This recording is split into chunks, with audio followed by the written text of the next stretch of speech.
Well, hello everyone, how are you doing this fine day? Hope you're enjoying your week. Welcome to another character analysis. In today's video, we're going to be doing a full breakdown and character analysis of the character of V from the video game Cyberpunk 2077. And remember, if you enjoy the video, make sure to like, subscribe, comment, share, and join the membership. Remember, if you join the membership, you get videos early. But I've wasted enough of your time. Let's get started. I've been wanting to make a character analysis of V for quite some time. And the reason why is because he's really unlike any RPG protagonist that I've ever seen in a game ever. In RPGs, there are two different types of protagonists you can have. The first type is the kind of protagonist that has absolutely no character whatsoever. They're just an empty shell by which you dump your load into like some kind of filthy whore. They don't have any wants, needs, past, desires, nothing. There is nothing about them. You'll see these type of protagonists in games like Baldur's Gate or Fallout or Dragon Age Origins. Personally, it's not really my favorite way to do an RPG protagonist because you can't get attached to the protagonist. There's nothing to get attached to. He's no character. It usually hurts the story. This character doesn't feel tied into the world in any way because they're not. At no point in these types of games will you ever come across a character who you knew in your past or a childhood friend.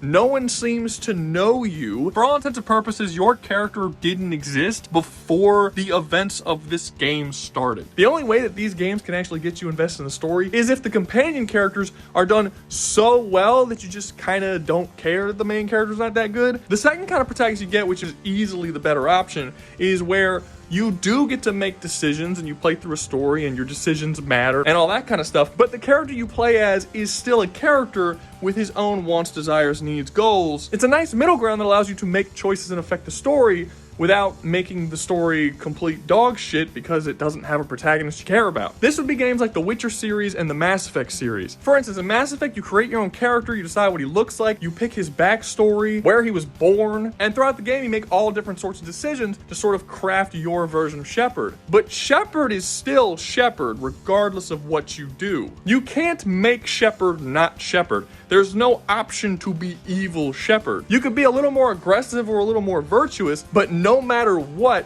Shepard is a fighter for humanity that has inhuman levels of willpower that will never give up in stopping the Reapers and do everything within his power to fight for his crewmates and save the universe. This is the kind of character that V from Cyberpunk 2077 is. No matter what you do in the game, no matter what decisions you make, V will always be V. You can never make any decision in the game that makes him too evil, but at the same time, you can't be entirely virtuous and say, I don't know, refuse to rob Arasaka and murder a bunch of people, because that's not something V would do. V is a gray character. You can't change that. V throughout 2077 has specific goals and desires that he wants, and your decisions are completely irrelevant as to what those actual desires and goals are. Where Cyberpunk 2077 differs from something like Mass Effect is in its backstory system. Both games have a backstory system, but other than a couple of references, Mass Effect's backstory system doesn't really change the game that you're playing at all. There's really not even a point in it existing. Something like Dragon Age Origins does have a bigger effect, but not really. Like, it'll change some dialogue and slightly alter some missions here and there, despite the fact that each of the Origins are so vastly different. But as far as who your character is in Origins, you're still just whatever you want to be. It doesn't inform your character in any way. In Cyberpunk 2077, it does. Depending on which Origin you pick for V, you're playing as three completely different characters who will start off the game with three completely different goals. So let me explain what I mean by that. In Cyberpunk 2077, you have three different origin routes. There's the Nomad, the Corpo, and the Street Kid. In the game, you play through one of these three origin stories, and not only does it kick off the main story of the game, but it sets up V as to why he does the things that he wants to do within the game. In the Nomad origin, V is very clearly set up to have a story about family. This version of V was a member of one of the many Nomad clans. His clan in particular started to make a bunch of decisions that he didn't agree with, specifically joining up with a bunch of corporations and basically get broke apart and absorbed into this corporation. V had a problem with that, stood up against it, and then was ousted by the clan. When we pick up the story at the very beginning of his journey, he's in a place where for the first time in his entire life, he's completely alone. He talks multiple times in the game feeling regret about how things went down and not trying harder to keep his family together, fight for it, and stick with them. This version of V's story is all about a search for a new family. By the end of this origin, he befriends Jackie, joins him and goes into Night City, and Jackie becomes his new surrogate family. After Jackie dies, the Nomad version of V once again loses his only family, and then begins his quest yet again to get another family. In the Street Kid origin, unlike the Nomad origin, V was born and raised in Night City. He's no longer an outsider. And also, unlike the Nomad version, he's kind of a fucking loser. This version of V is just some thug living on the streets of Night City who hasn't really been able to accomplish anything noteworthy and is considered by the society that he lives in as a nobody and not worth anyone's time. And this is shown multiple times to be how he views himself as well. At the beginning of the game, you're hired to steal a car, and you end up running into Jackie, who is trying to steal the exact same car. Y'all get caught, have the ever-loving shit beaten out of you, and you're not even worth enough for the corrupt police officers to even kill you. You're just nothing to anyone. This version of V is set up as a character who wants to be somebody. As he says, he wants to become a Night City legend. This is also what Jackie wants. Y'all make a pact from that point on to become the legends that you both believe that you should be. When Jackie eventually goes on to die in this version, it isn't that he lost his family. I mean, Jackie's a good friend, but the whole theme of family isn't really in this version. The reason why the loss is such a big deal is because it is yet again another failure. The Arasaka heist was supposed to be the heist that was going to make a name for you and Jackie. And not only did you fail spectacularly, but you lost your friend. From that point on, the story is about V going off by himself in order to become a Night City legend on his own, because he knows that his friend, who it was his dream to do that, can never. Jackie will always be a nobody now. In the Corpo version of the story, you actually already are someone. While you're not massively powerful or anything, for the most part, you're just kind of a pencil pusher. You do have some power, as just being in the Corpo puts you above basically anybody else who isn't a Corpo. In this version of the story, you and Jackie are already cool. It's also the only origin story that exists in the game where you know Jackie prior to the events of the game. You were eventually framed and ousted from Arasaka, losing your Corpo status, and you become a character who has lost everything. Because you and Jackie are already friends, he decides to stick around and help you kind of get back on your feet now that you have to live on the streets like some fucking hobo. And the story from that point on becomes about you reclaiming all the shit that you lost. This version of the story completely retextualizes the assault on Arasaka as not your way of becoming a Night City legend, but more so your way of getting back at Arasaka for taking everything from you, as well as possibly getting a little bit back of what you lost. When you fail and Jackie dies, your one hope of reclaiming all that basically gets flushed down the fucking toilet. And this is what makes the origins of Cyberpunk 2077 so fucking cool. A lot of people have complained that these origins don't actually do a whole lot to change the game, and it's really just the opening and a couple of comments here and there. But that's not true. What the Origins do is completely recontextualize many events that happen in the game, because you're looking at those events from a completely different perspective. Okay, let me give you an example. At one point in the game, you meet this nomad clan known as the Aldecados. Throughout the course of the story, you do a lot of different missions with them. You end up getting so close to many of these people that they actually make you an honorary Aldecado member. You are now a nomad with the Aldecados. Playing the game as a Corpo, this doesn't really mean a whole lot. Corpo V doesn't understand the importance of actually being accepted in the Aldecados. He doesn't know what being handed that vest with the Aldecado symbol even means. He's not aware of just how tight of a bond and how much trust they have to have into a person in order to accept them. And the scene where he's given the vest and they go through the ceremony accepting him in really just kind of feels like he's joining a club. It doesn't hit the same way it does if you're playing as Nomad V, which basically makes that scene a culmination of his entire fucking character arc. If it wasn't for the fact that V is dying, Nomad V's story would basically end with this ceremony, as he's acquired the thing that he's been searching for throughout the entire game. And this is a really interesting aspect of the way this game was written. There's all sorts of little scenes and storylines that mean vastly different things based on V's perspective, that changes based on which origin or life path that he's gone through. Another good one is Johnny Silverhand. The entire character and existence of Johnny Silverhand means something totally different from certain V life paths, but not others. For instance, if you pick a Nomad or a Corpo, Johnny Silverhand's just some asshole stuck in your head who you slowly over the course of the game become more friendly with, and then y'all are like ride or die and everything's cool, right? But for the Street Kid V, he is far more important, and he actually works the best as a character in the Street Kid version of the story, because in that version, Johnny Silverhand is not just some dude stuck in your head. He basically symbolizes everything that V is trying to become. Street Kid V's whole goal is to become a Night City legend, and now all of a sudden he gets this dude stuck in his head who is probably the biggest Night City legend who has ever been, either him or Morgan Blackhand. It's, you know, a toss-up, but point is, he's a very, very important person in Night City. He is a Night City legend in all of the good ways and the bad. Street Kid V throughout the games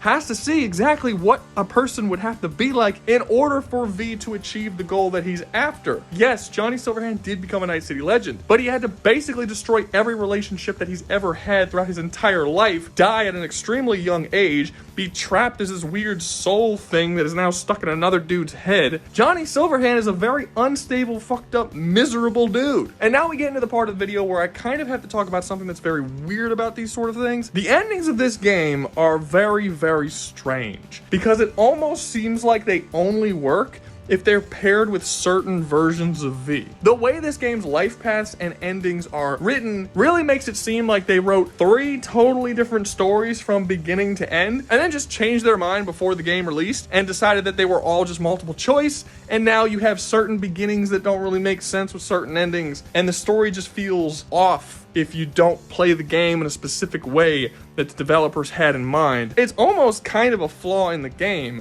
I've been hearing a lot of people say the endings aren't very good in this game. No, most of the endings, not all of them, but most of the endings are actually pretty cool. But they're only cool if you play the game in a very specific way to where that ending makes sense for that particular way that the game is played. You know what I'm saying? Let me explain. In the base game of Cyberpunk 2077, there were 4 endings. The Phantom Liberty DLC did add a 5th one. Don't worry about it. It's a piece of shit. It's a terrible ending. The DLC as a whole is great. It's some of the best written stuff in the entire game, but they really just crapped out on the fucking ending. The only way that this ending is even possible if every single character in the story drops like 80 IQ points and starts acting very out of character. Overall, it's just bad. But in the original game, there are 4 endings. 3 endings as I kind of consider canon endings, and then 1 that's sort of like a what-if, non-canon kind of ending. In this video, we're going to be focusing on those 3 that feel more canon, because they're the ones that feel like they are directly tied to the life paths in a way that that 4th one really doesn't. The 3 endings are the Sun, the Star, and the Devil ending. Since we're already talking about Street Kid, we'll talk about the Sun ending first. This ending involves V realizing that no matter what he does, he cannot save his life. He is going to die, which I should probably mention this before we get into it.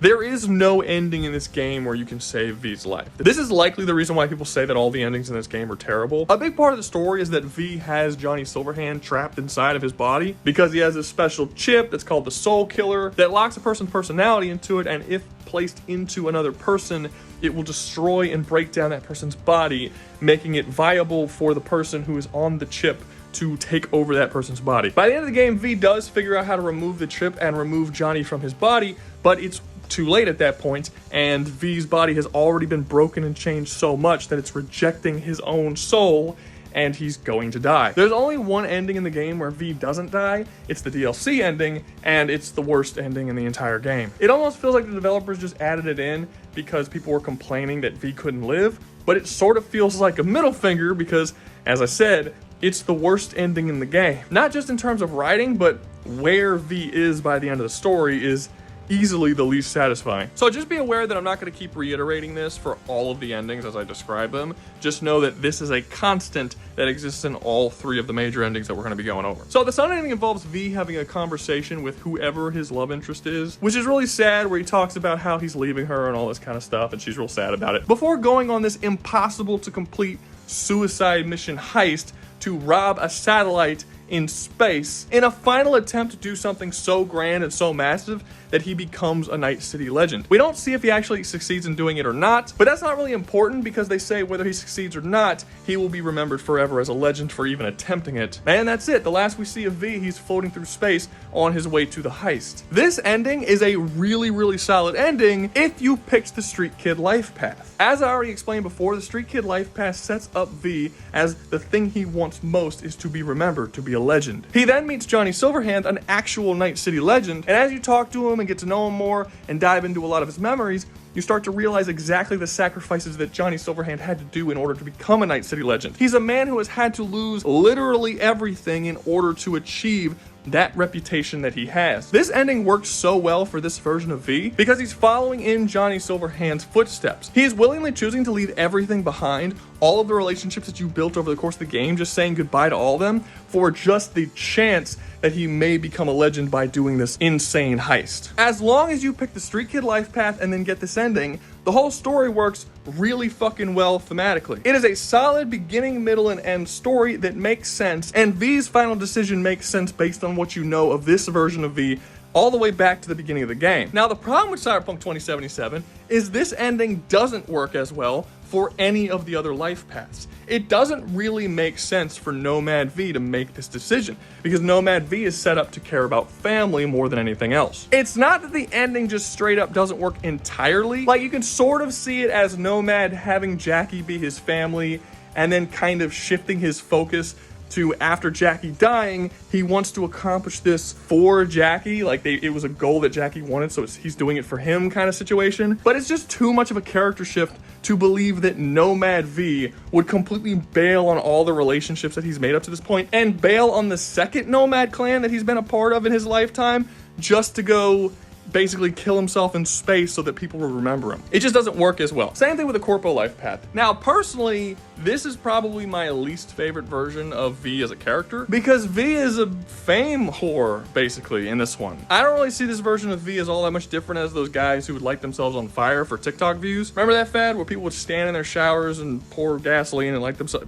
Anyway, I understand that he's not actually after fame. He wants his name to be remembered. He wants to prove that he's not a nobody. I get that, but his motivation being that he just wants people to know who he is, to me, just kind of makes him a fucking loser. Like, even if he succeeds in this heist and he's remembered forever, I'll still think of him as one of those guys who has like millions and millions of views on YouTube or TikTok and just does a bunch of shit to get attention. It just sort of personally rubs me the wrong way. But the story here, beginning, middle, and end, does make sense, does work, and V's character is understandable all the way through. The star ending involves V leaving Night City with the Aldecados in an attempt to find a way to save his life. This is the ending that most people would agree is the good ending of the game. It's the only ending that has any hope whatsoever because it's the only ending that isn't depressing as fuck. And I don't think there's any argument to be had here.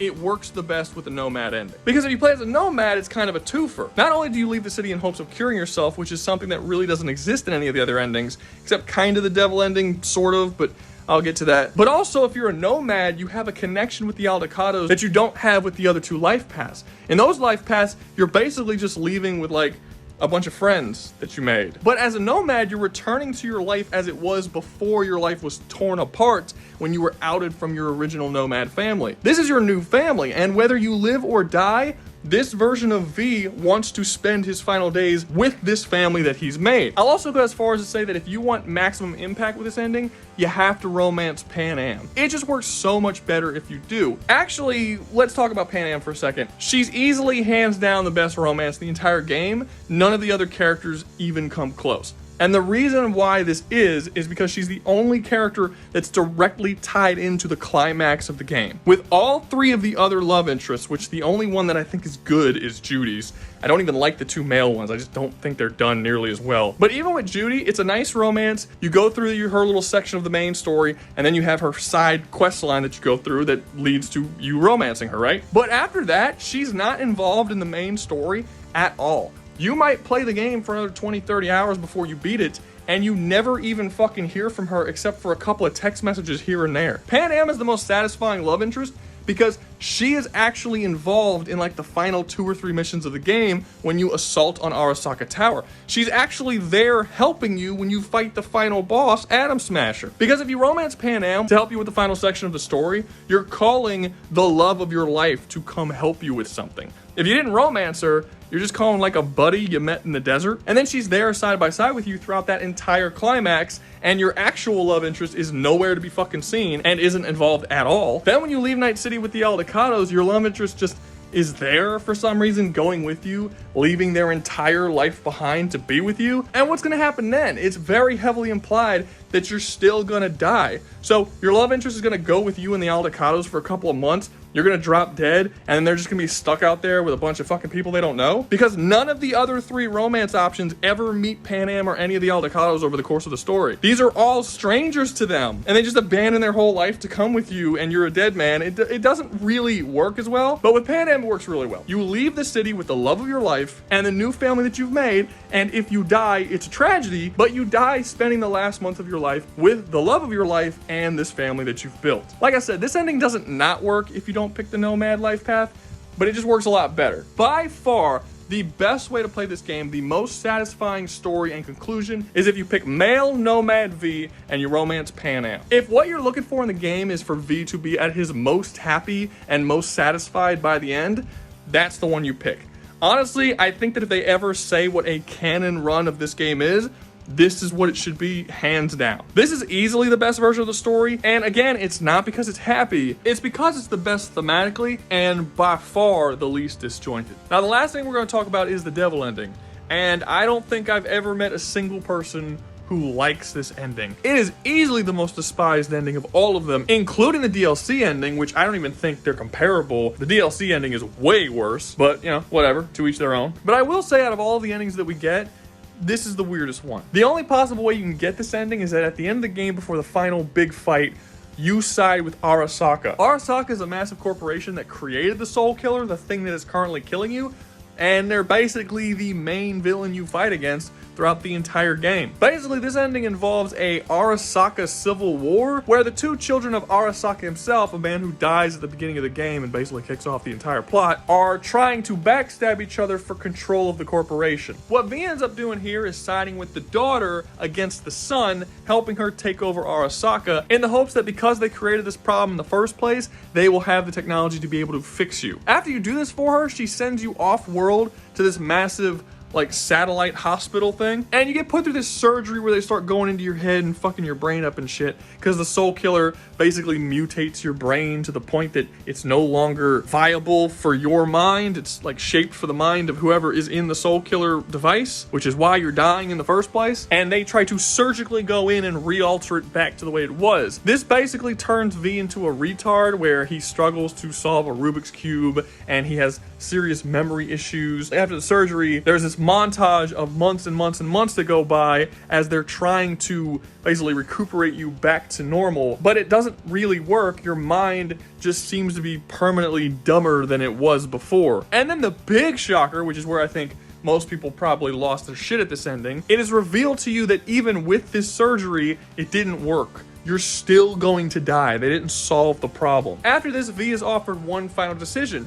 You can either be sent back to Earth to just live out the rest of your life to your inevitable death, while also now suffering from fucking Down syndrome, or they can cryo-freeze you for an unspecified amount of time until they acquire the technology capable of fixing the problem that you have. You as the player can make either of these choices, but overall, it's looking pretty grim. Now, obviously, this is a depressing as fuck ending, and if you play as the Nomad or Street Kid Lifepaths, it's fucking dog shit ending and makes absolutely no sense whatsoever. The Street Kid version of V fucking hates Arasaka, and he fucking hates the corporations. All the Street Kids do. You and Jackie will often talk about how much you hate the corporations because the Street Kids and anybody who lives in Night City who isn't a corpo fucking despises the corpo as people who take advantage of other people and who believe that they're better than everybody else. The idea that this version of V would turn his back on everything he knows, all of his beliefs, Jackie, his love interest, whoever that was, to go side with the people who he's hated his entire life is so fucking unfathomable, it just doesn't make any sense. Nomad V has absolutely no connections to Night City or Arasaka, so maybe you could say it makes a little more sense to him, but it still really doesn't. I mean, again, this is a version of V that values familial connections more than anything else, so turning his back on literally everything just for this chance of survival and teaming up with, I mean, another thing is, fucking, they're the people that murdered Johnny Silverhand. Throughout the game, you become closer to Johnny Silverhand, and by the end of the game, y'all are like fucking solid. Y'all are like buds. So you're basically portraying one of your best friends in the game, second only to maybe Jackie, and siding with the people who fucking murdered him and put you in this position in the first place. Now, having said all that, this ending makes perfect fucking sense for Corpo V. Corpo V's entire storyline set up at the beginning of the game is that he was with the Corpos, he was comfortable, he enjoyed himself, he was a part of that sort of Corpo culture of backstabbing and manipulation, and then he lost fucking everything because someone outplayed you, and you get dashed down into Night City with one of the fucking plebeians who you have always known to be lesser than yourself, and your whole goal is to acquire all of the shit that you lost. It doesn't matter what connections you make throughout the game, it actually makes a whole lot of sense that a person like that would turn his back on all of those connections, all of those people, and go back to the Corpos where he is more comfortable with, and if successful, can possibly reacquire a position with the Corpos by helping the head of Arasaka take power. I would actually argue that for the Corpo version of V, this is the best ending for the character. Not necessarily best as in happiest, but thematically, yes, it's the best ending. It fits really well that this is what would happen to this character. And as I said earlier in the video, in all of these endings, V is probably going to die. It's a pretty big theme. And I'm pretty fucking sure this is the reason why people don't like these endings. I don't think they really like the idea that they're playing an RPG with multiple choices and multiple endings where it doesn't matter what you do, the story of the game is a tragedy. That's where I think people get lost. It's not that people can't play games that are tragedies. A lot of people love Spec Ops: The Line, and while a ton of people were really mad about Last of Us Part 2, that game sold tremendously well and has a ton of fans. There is a certain respect for games that have good endings, but that are just super fucking sad, depressing, and you don't come out on top at the end. But I don't think they've ever done it in an RPG with several different endings where literally every ending is awful. I think if people played this game understanding that they're playing a game in a world where no one has a happy ending and everything ends in tragedy, and they just know that shit going in, that you can't really do anything about that, I think people would probably hate these endings a lot less, because the stories that are being told here aren't bad. At least not if you match the right life path with the right ending. Like I said, some of these endings are fucking weird if you pick the wrong life path that just doesn't make sense for the character to do these things. So I get that aspect of it. So now to get to the actual point of the video, I know, pretty long-winded. There, for the most part, is only one version of V. V, no matter how you play this game, is a survivor. He's a character that cares about living more so than just about anything else. No matter what version you play as, he cares about his name and his reputation. He wants his name to outlive him. He cares about family and the people around him and making connections with those people. He cares about being successful and having power and influence. All of these things are different aspects of V that exist across all three of these sort of character arcs that the game gives you. The difference is, depending on which life path and ending that you choose,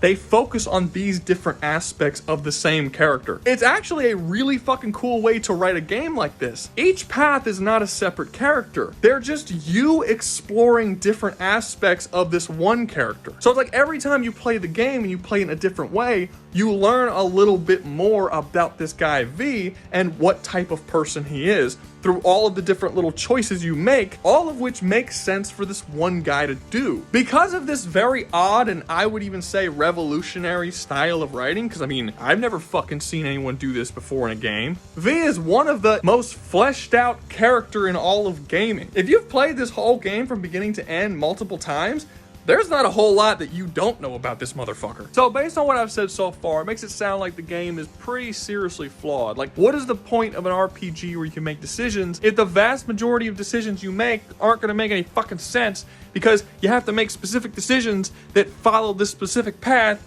Like, isn't this just a bad game? And no. And that is because of the last and final important trait that we need to talk about when it comes to V's character. And that is desperation. Pretty early on in the Cyberpunk 2077 story, V has the soul killer injected into his head and finds out that he is going to die. He is told by literally everyone he comes into contact with that there's nothing he can do about this, and it is inevitable. There are several instances in the game, scenes that you can't change that are specifically scripted, there's no decisions to be made, where V is shown to have some sort of moral alignment or principle or something that defines him as a person. And then later in the game, you will be given a choice that allows you to completely go against that defined character trait that he has. And this is really the crux of the story that is trying to be told in Cyberpunk. V is a person with beliefs, goals, morality, principles, and all that different stuff that, due to his desperation to survive, is completely willing to throw all that shit out the fucking window just for a chance that he can live. V is not some badass 80s action hero like a lot of RPG protagonists are. Throughout this game, we see him cry. We see him constantly falling over and being infected by this thing that's tearing into his mind. We see him whine and complain and lash out in anger. This dude is being driven fucking insane because he knows he's dying and there's nothing he can do about it. But he's going to keep trying again and again and again, even turning his back on all the shit that he previously believed in order to do it. This is why you have a game where you can have V as the street kid completely turn his back on all of that and go with the devil ending where he ends up working with his arch nemesis. This is how you can have a nomad V who the thing he cares about more than anything is family, completely abandon his family at any given moment to go do some other kind of bullshit. Because yes, some of the things that define V are family, power, a desire for respect and recognition, loyalty. All of these things are very important to him, but above all else, beyond all of that shit, V is absolutely, undeniably a survivor, and he will do literally anything he can in order to live just a little bit longer. And this is why I can't agree with the critiques that people give where they say that this game has nothing but bad endings because all of the endings suck for V and he really doesn't survive or is really all that happy in any of them. Well, yeah, that's kind of the fucking point. The whole idea of the story is that V is in a desperate, unwinnable situation. If they gave him an ending where he can just survive and everything could be all hunky-dory, it would completely betray the soul of what the story's about. It has to be unwinnable. V can't possibly get through this. That's the whole point of the fucking story. What does a man do when his back is against the wall and he's got nowhere to go? Which of his principles will he completely abandon? Well, this game answers the question as far as V is concerned, and the answer is fucking all of them. Okay, you know what? I'm gonna end this video now because I'm starting to realize I could talk about this motherfucker forever. My character analysis videos are usually 10 to 15 minutes long. That's it. There's so much to fucking talk. I can make a whole nother character analysis video about this dude, about some other completely different aspect of his character. This video is only about the 3 arcs. That's all I was supposed to do. So if you guys want another Cyberpunk video about a different character or some sort of lore thing you guys want me to talk about, I could do that because, I mean, honestly, it's a pretty fucking dense world. I can make a lot of videos off of Cyberpunk. But for now, that's going to be all from me. Hope you enjoyed the video. If you did, make sure to like, subscribe, comment, share, and join the membership. Remember, if you join the membership, you get videos early. And always remember, y'all stay safe out there, you hear?